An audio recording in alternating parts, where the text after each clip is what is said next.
¿Qué tal? Buenas tardes, noches, días, o dependiendo del horario que se encuentren. Hoy me gustaría que platiquemos sobre una teoría muy relevante, la teoría de conflictos de Johan Galtung. Para empezar, Johan Galtung es un matemático y sociólogo noruego el cual desarrolló la teoría de los conflictos y se centra en el estudio para la paz.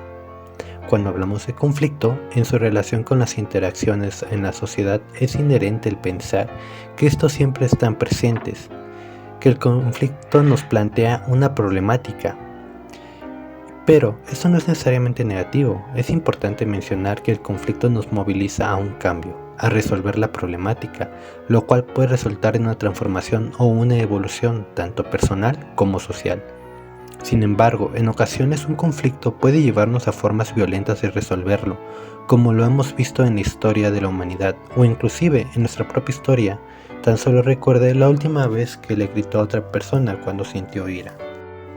Pero primero, definamos qué es el conflicto. Bueno, para Galtung, el conflicto se puede entender como una brecha entre lo que él llama realidad objetiva y realidad percibida. La realidad objetiva se refiere a las condiciones materiales y sociales que generan tensiones, mientras que la realidad percibida es como las personas perciben y experimentan estas tensiones o desigualdades. Antes de meternos a profundidad al tema del conflicto, se me hace importante que analicemos los componentes de este. Para Galtung tenemos a los actores. Estos son los involucrados en el conflicto. Pueden ser individuos, grupos o instituciones. Esos actores pueden tener intereses y necesidades, perspectivas diferentes, lo que contribuye a la aparición y escalada del conflicto. Tenemos los intereses. Esos se refieren a las metas, deseos o necesidades de los actores. Los intereses pueden ser tangibles como recursos materiales o intangibles como el reconocimiento o el poder. Esto es de suma relevancia, ya que debemos conocerlos para poder transformarlos, para que el conflicto no escale a violencia. Por último, tenemos el contexto. Ese se refiere al entorno más amplio en el que se desarrolla el conflicto, incluyendo el contexto histórico, social y político. El contexto influye en la percepción del conflicto, en las dinámicas de poder y las posibilidades de la resolución. Galtung distingue entre tres niveles de conflicto: el conflicto interpersonal. En este se refieren a los conflictos entre individuos, ya sea en un entorno personal o en interacciones sociales más amplias. Estos conflictos pueden surgir por diferencias de opinión, intereses o valores, y pueden manifestarse en tensiones, confrontaciones verbales o incluso la violencia física. Ese tipo de conflictos es el que más vemos comúnmente en nuestro día a día. Podemos ir caminando y ver cómo dos personas están peleando a golpes, o inclusive nosotros podemos tener una disputa, a lo mejor con algún vecino, algún conocido, un amigo, y en un momento de cólera empezar a gritar desesperadamente. El segundo, el conflicto entre grupos. En este peldaño nos encontramos con las tensiones y disputas que surgen entre grupos sociales, culturales o étnicos. Estos conflictos pueden estar relacionados con la competencia por recursos, diferencias ideológicas o históricas, y a menudo involucran discriminación, desigualdad y marginación de un grupo por parte de otro. Estos pueden partir desde los conflictos entre su mismo grupo.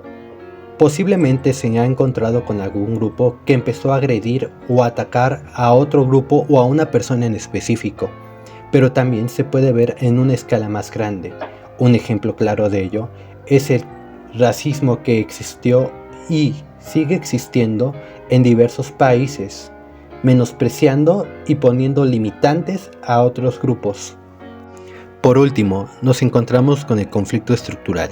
Aquí se encuentran las desigualdades y contradicciones arraigadas en la estructura social, políticas y económicas de una sociedad. Estas desigualdades pueden incluir la distribución desigual de recursos, la exclusión social, la opresión y la injusticia.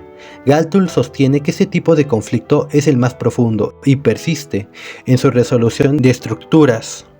Esto requiere cambios estructurales y transformaciones sociales fundamentales. Y es aquí donde me gustaría hacerles una pregunta. ¿Ustedes creen que el hombre es bueno o malo por naturaleza? Bueno, Estas preguntas ya fueron abordadas por dos personas en específico. Una, Rousseau con su contrato social en el lado más positivo y con Hobbes con el Leviatán en el lado más negativo. Es un tema de suma importancia, ya que a través de este punto se intenta comprender al ser humano y su interacción con el medio ambiente, llegando a preguntas tan complejas como el hecho de saber si la resolución de conflictos necesariamente se hace de una manera violenta o es acaso la paz la manera primogénea de actuar. Bueno, para Galton no es necesario un pensamiento tan extremista. En el estudio de la sociedad es relevante mencionar que no existe solo una sociedad y no existe solamente una historia. Cada sociedad ha tenido su historia con sus propias perspectivas y a su vez desencadenando en diferentes formas de pensar, actuar y desenvolverse en ella. A través de los estudios de Galton se logró dar cuenta de la existencia de una constante entre la paz, la violencia y la humanidad, generando así un triángulo, tendiendo en extremos opuestos la violencia y la paz. Galton nos menciona que a mayor paz nos corresponde menos violencia, y que el hombre es un ser con capacidad de paz. ¿Pero qué significa esto? ¿Es acaso la paz una elección? ¿Podemos racionalizar la paz? ¿Cómo es posible que pueda existir paz con tantas injusticias? ¿Acaso permitiremos que se sobrepase nuestros límites? ¿Que se ofenda a un ser querido sin actuar? Bueno, seguramente aquí podemos pensar que es algo innato el hecho de actuar con violencia. Sin embargo, citando a nuestro autor, si quieres paz, tienes que prepararte para la paz. Tenemos que ser realistas en nuestros pensamientos y mantener en nuestro corazón el ideal de la paz. Esto no significa ceder toda situación o que nos comportemos de una manera sumisa. Podemos actuar en contra de injusticias sin necesidad de ser violentos, ya sea poniendo límites, manejando nuestras propias emociones o, inclusive, y puede ser que más importante, velando por el bienestar de las víctimas. Y esto puede ser sumamente complicado, ya que cuando nos encontramos con emociones tan fuertes como lo puede ser la ira, podemos deshumanizar a la otra persona. Pero aquí es donde entra la importancia de reconocer al otro.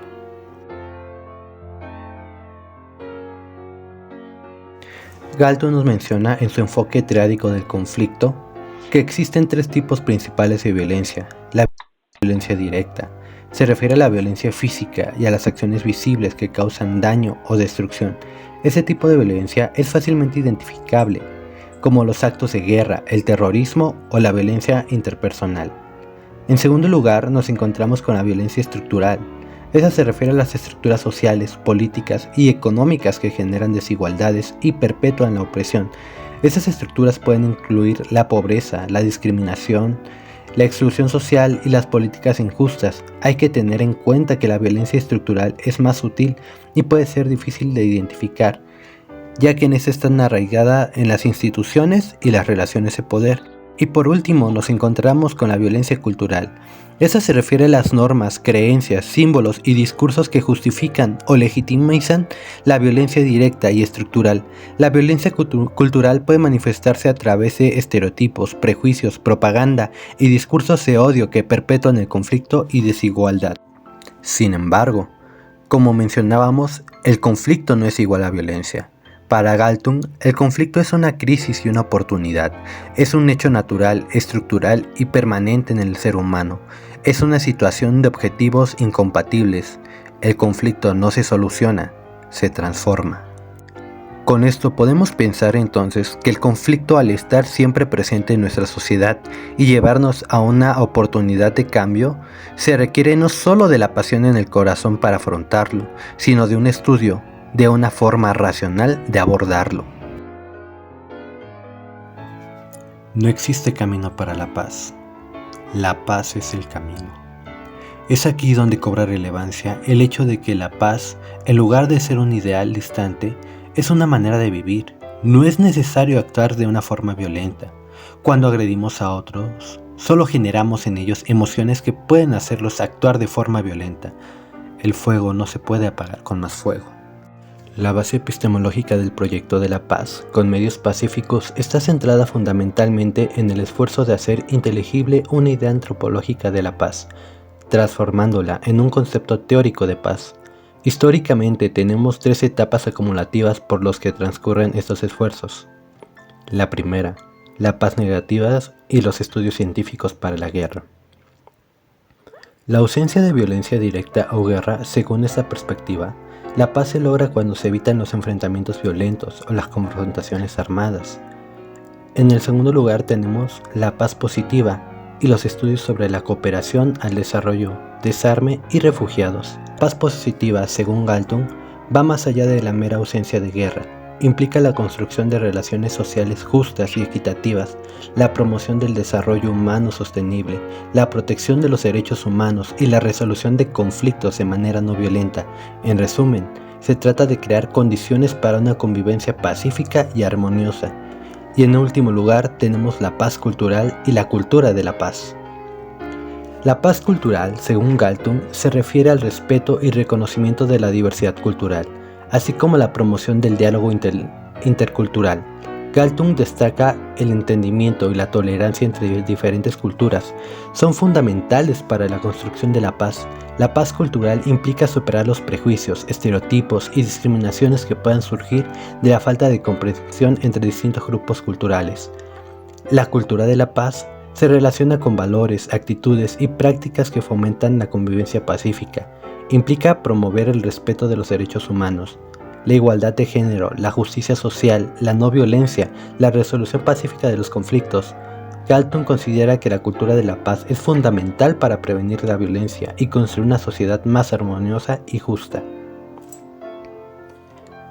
En conclusión, para Galtung, la paz negativa se refiere a la ausencia de violencia directa o guerra, mientras la paz positiva implica construcción de relaciones justas y equitativas, promover el desarrollo sostenible, proteger los derechos humanos y resolver los conflictos de manera no violenta.